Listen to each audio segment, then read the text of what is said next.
Дорогие друзья, всем привет! Ну что, мандарин– это символ новогоднего праздника. И сомневаться в пользе этого цитрусового, конечно, не приходится. Но вот насколько эти плоды влияют на уровень сахара. В мандаринах содержится большое количество витамина С, В1, В2, провитамина А, свободные органические кислоты, фитонциды, пектины и минеральные соли. В зимний период, конечно, неоценимый источник всех витаминов и микроэлементов. Гликемический индекс составляет 30 единиц. Ну, 1-2 мандаринчика с утра, в первой половине дня можно съедать после еды. Ну, я покупаю наши вот абхазские мандарины.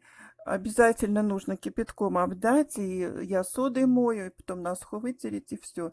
Корочку снимаем и сушим. Лучше в шкафу, там, где нет солнца. Затем берем на кофемолке, все это перемалываем. Вот такой порошок получается. Вот он. Хранить его тоже в темном месте, в плотно закрытой посуде, в стеклянной или в керамической. Здесь очень много содержится антиоксидантов. Они предотвращают мутацию клеток и защищают нас от рака кожи, яичника, груди, простаты. Также здесь полиметаксилированные флавоны, снижающие содержание холестерина до 40–45% и значительно снижают уровень сахара. Вот это самое главное. И у меня еще мельче есть, тут прям порошочек. Его можно в кулинарии использовать, просто как ароматизатор хороший и полезный, конечно. При простудах, при кашле особенно, обязательно используйте кожуру мандарина. Она выводит слизь из дыхательных путей, повышает защитный барьер организма. Также в кожуре содержатся компоненты, подавляющие жизнедеятельность хеликобактер пилори, бактерии, вызывающие язвенную болезнь.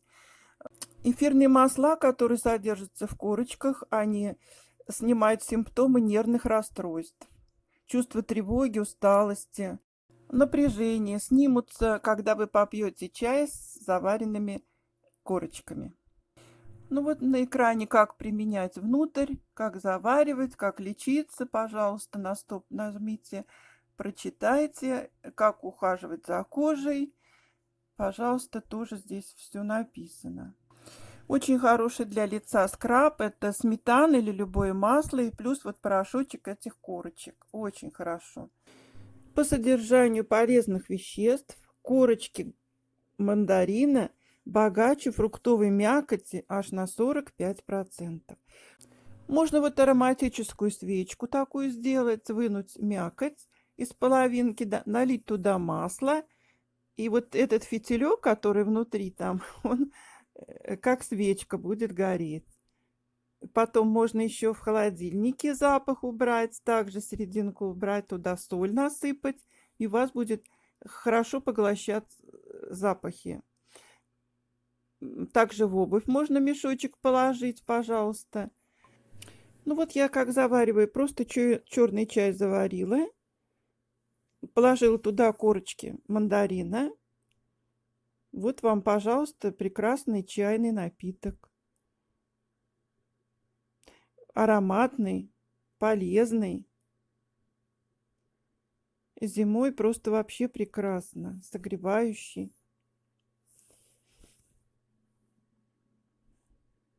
Вот так. Натуральный ароматизатор. Ну и давайте сделаем сахароснижающий напиток. Я кипячу 300 миллилитров воды. Туда бросаю, уже в закипевшую воду, бросаю корочки от одного мандарина, ну, промытый, с содой, все как положено. Прокипячу 3 минутки где-то, ну, 5-3 минут. Кладу в чайничек.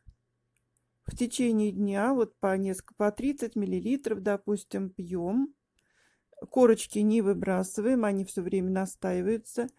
И я еще могу туда добавить уже остывший лимон, кубик лимона, и корицу я положила. Вот такой прекрасный сахароснижающий напиток, друзья. А это у меня сегодня я делала ячменное молочко. Прорастила его, 2 суток проращивалось почему-то. То ли зима, холодно. Обычно сутки, полутора. Это 2 суток проращивалось. Здесь очень много кремния, очень богатый состав у ячменя. Так что можно не только из овса делать овсяное молочко, можно из ячменя делать ячменное молочко. Вот, и туда я тоже добавила корочки в теплом виде, корочки мандарина и немного добавила корочки граната. Я дам ссылочку, как я делаю корочки граната и в чем их польза. Можно еще с куркумой, но это я в этот раз не делала. Все, друзья, заходите на мой канал, подписывайтесь. Жду вас снова. Всех с наступающим Новым годом. Применяйте корочки мандарина.